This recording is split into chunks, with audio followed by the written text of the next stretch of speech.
There's a conversation about succulents I had no idea has been going on until someone left a comment on one of my videos. The comment asked whether it is true that planting succulents in deeper pots will concentrate growth on roots and shallow pots on leaves. At first, I wasn't 100% sure what this meant until I asked the good old Google, and boy, was I surprised at some of the things I've read. There have been quite a few websites and comments suggesting planting succulents in deep pots will make them grow roots at the expense of foliage and can promote rotting, and that shallow pots are much more suitable for succulents. Unless I misunderstood the question, in which case please do let me know in the comments, this theory is a massive news to me. I've been growing succulents commercially for the last decade and believe I have some good evidence to prove my point. For those of you looking for a quick answer, I don't believe planting succulents in deep pots will encourage just root growth. Roots will of course grow more in deeper pots, but so will the whole plant. In shallow pots, the growth will be stunted. But let me elaborate and gather some evidence to try and explain my point. I grow succulents and other plants in cell trays like these for wholesale orders. The space in each cell is quite small and shallow. Trays that don't sell have to be repotted into larger, deeper pots, otherwise they start deteriorating. I also grow succulents in little pots. These usually end up at events, functions, etc. Again, if they don't sell, I'll eventually have to get them into a bigger pot. Lastly, I grow succulents for my website and markets in all sorts of different size pots.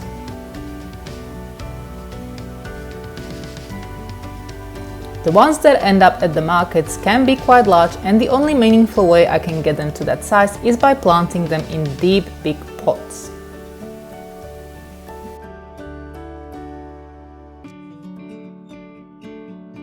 When succulents are planted in pots where the roots have lots of space, they will grow bigger and they will grow fast. They are also more likely to produce more offsets and flowers when the time for blooms comes. Now let me show you some side-by-side examples of succulents that started out the same but grew up very different.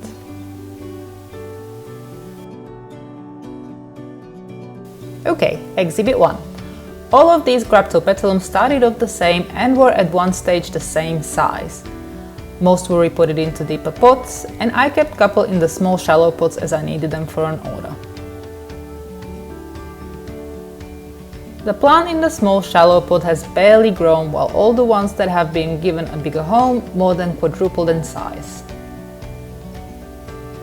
Yes, their roots have grown thanks to the space in the pot, but the leaves are also so much bigger and more vibrant.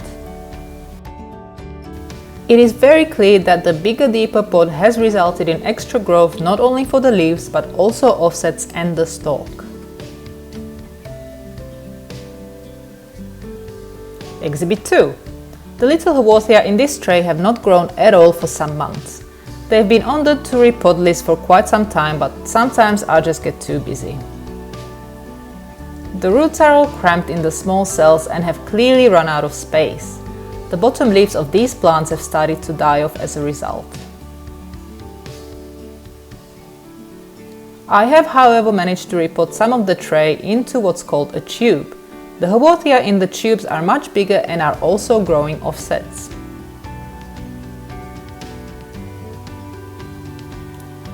They are also making the most out of the extra depth and sending their roots to the bottom.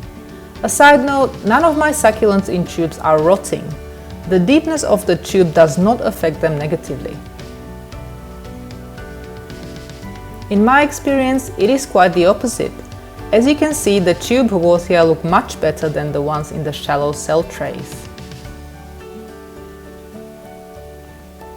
Taking it a step further, look what happens when even a deeper, bigger pot is thrown into the mix. So many babies! If I've popped this plant into even a bigger pot, the babies would grow much larger and have babies of their own. And finally, exhibit 3. I'm going to lump these two plants together. I could go on and on, but I think we all get the gist of it. All 4 plants were once the same size, planted in the smaller pots. The 2 bigger plants in the tubes have been repotted about a month and a half ago. Just look at how much they've grown already. Plants kept in very small pots can go backwards and start shrinking. Because they have little root space and therefore not many nutrients available, they will try and find ways of conserving energy. This means losing excess leaves and concentrating the growth and water into the stems and a few leaves at the top.